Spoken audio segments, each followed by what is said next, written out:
Hey guys, it's Motivation Monday. Boy Loco here with your weekly informative video for all my dance friends in the Latin dance community. Today's topic, I'll be speaking about posture.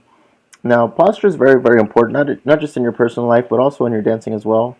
I'll be talking about some ways that posture will affect your dancing, as well as some ways to improve on your posture while you're dancing, and some of the impacts that it'll have if you don't, right? So, I started dancing about 12, 13 years ago with Troy and Georgette in New Orleans, and posture is one of the very first things that they mentioned to me.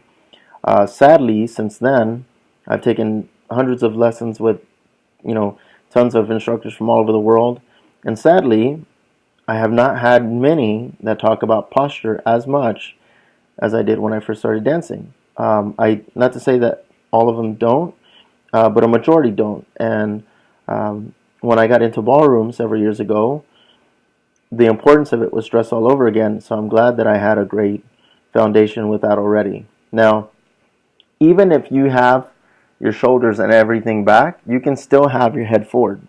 And I've been guilty of that for a long time too. Now, granted, I do have a loss of curvature in my neck, and if you have a feeling that you might have something like that, then you might want to see a chiropractor and see what you can do to get that adjusted. But typically, for the most part, when I dance, I will be looking up, right, as much as I can. Now, your head weighs about 10 pounds. A lot of people don't know this. When you look down at your feet, because you're trying to make sure that you're doing your step properly, you're tipping your scale about 10 pounds. Now, that's just if you do your neck, right? If you tilt your chin down, you're putting about 10 pounds on the front of the scale, right?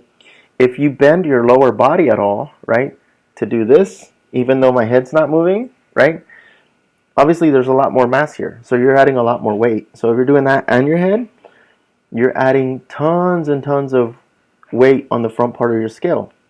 That means that most likely you're going to feel like you're rolling over your toes and you're about to fall over. And that's very, very bad for your dancing. It's going to be very difficult for you to learn new steps. Even if you know you're supposed to step forward and you're stepping forward and you're putting your foot exactly where it should be, it's not going to feel right because you're going to feel like you're falling over. And because you feel like you're falling over, you're going to keep wanting to look at your feet, and you don't realize that the reason why you're falling over is not because of your feet, it's because of your head. So there's a lot of catastrophic effects with your dancing in relation to your posture. Most people don't realize how much their posture affects their dancing and how much it would improve their dancing if they were to just be a little bit aware of that. A lot of times when you're taking a workshop or you're taking a class, it's very natural that when you learn a new step and you're trying to digest it, that you look down, right? You're trying to make sure you're doing your feet right. But when you look down, what is the whole point of looking down, right? Are you trying to see if your feet did what the instructor's foot did? Because if you can look down at your feet and visualize what their feet are doing, then why can't you look at their feet and visualize what your feet are doing, right? Think about it. When you dance salsa or bachata, right, you're always going to have the same steps. The guys always start with the left. The ladies always start with the right. There's always a left, right, left, right, or left, right, tap, right, tap, whatever. So you already know what the steps are. All you're focusing on is, are you rotating left? Are you rotating right? Are you stepping forward? Are you stepping back, side to side? Those are the important things to focus on. So if you have an understanding of timing, challenge yourself to just know that. Trust yourself that you know that you're supposed to go left, right, left, right, left, right. That never changes, right? Those steps never change. Now, once you get to more advanced figures, there will be some exceptions. But for the most part, a lot of the figures will still have those same steps, and that's what allows you to go in and out of figures without losing your timing. So if you're taking a workshop, you're taking a class, look at what your instructor's doing, which way are they rotating, which way are they moving. Don't look at their feet, because if you look at their feet, you're going to try to look at your feet.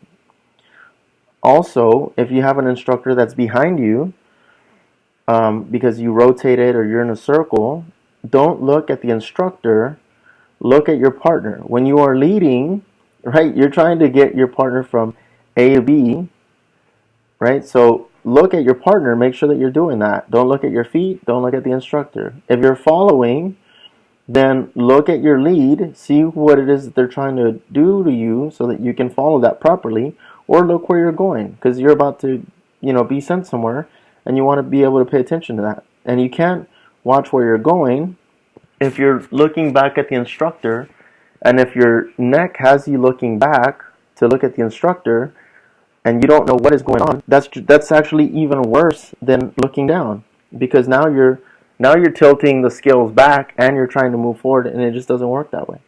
So challenge yourself to look up. Not only is this going to help you with your balance, but it's also going to help you understand what is happening, right? If you're a follow and you have your eyes up and your head up, and a partner raises his hand, you know that he's asking you for his hand, or he's asking you for your hand, right? So you'll be able to reach that and hopefully be able to follow the next thing, right? If you are led into a crossbody lead and then you try to style, right, and you see your partner go, then you're probably about to hit somebody, or somebody is probably about to hit you. It might be that you were styling too big, or it might be that he threw you into some people there that maybe he didn't see, or that just are trying to cut through the dance floor that weren't there before, right? So if something is about to happen and your posture is good and you're looking up at your partner, then you're able to react appropriately. The same thing for the guy. I can't tell you how many times girls have saved me from getting stepped on and getting hurt. And a lot of that comes from not just feeling what your partner is, giving you in their connection, but also in the body language, right? And that also includes the face. So, and not just that, but guys, if you're looking down at the feet, then you're also not able to look at where you're sending the lady, right? So you're not able to protect her well enough.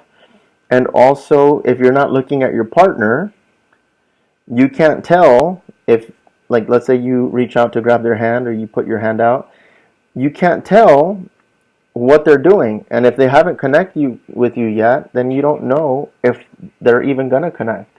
And in your mind, you might be trying to do the next part of the figure, and it's just not going to happen. It's already set up to fail because there's not going to be any connection there.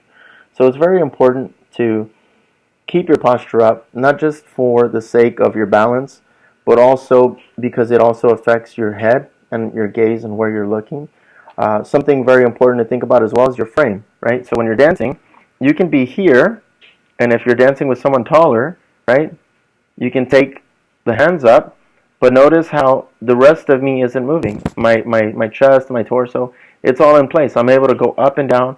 I'm able to dance with people at different heights. Now, granted, I might tilt my head back a little bit, but if I'm moving my head back, then I'll typically move my chin forward to sort of counterbalance so that I can still look up. But I try to do more of the looking with my eyes and not as much with my head. Sometimes you can't really use just your eyes if someone's too tall or too short, but you have to compensate, right? So if you tilt your head back to look at them, then move your chin forward so that your head isn't falling back and taking you off balance. Also, if you're looking down to dance with your partner, then because your chin is down, pull your head back, right? You might even have to lean back a little bit, but this is going to keep you from falling forward. And as you do this over time, you will realize that it's actually something that's very simple to do. Your dancing will look a lot better. You'll feel more balanced, and this is something that will also improve your spinning, and this is something that is also going to help you with your shines in every aspect of your dance. And hopefully, once you get a little bit of awareness, if you're at work or wherever it is that you might be, and you feel yourself slouching, even if you're not where you should be, you'll be aware of it, and you can make some improvements in your personal life as well. So thank you guys. I know this video is a little bit long, but it's very, very important. Work on your posture. If you're an instructor, please make sure you cover this. Make sure that you work on it. I know a lot of dancers, professional dancers, competitive dancers that will teach, and they post their videos, and they'll say, oh, great class, and then you see the instructors looking down the whole time. Or you'll see competitors out on the stage, and they're doing shines, and they're doing this. And if your point when you look down is to be like, hey, watch this, and you're trying to draw attention to a step, then that's great. But if your intention is to just look down because it's a habit, then it's going to hinder your dancing, and you're also setting a bad example for your students. So just think about it, something to work on. Not saying bad examples and you're like a horrible person, right? But just these are things that make a big difference in their dancing and your dancing as well. So keep that in mind, guys, and hopefully I'll be able to see everybody with their heads up from now on.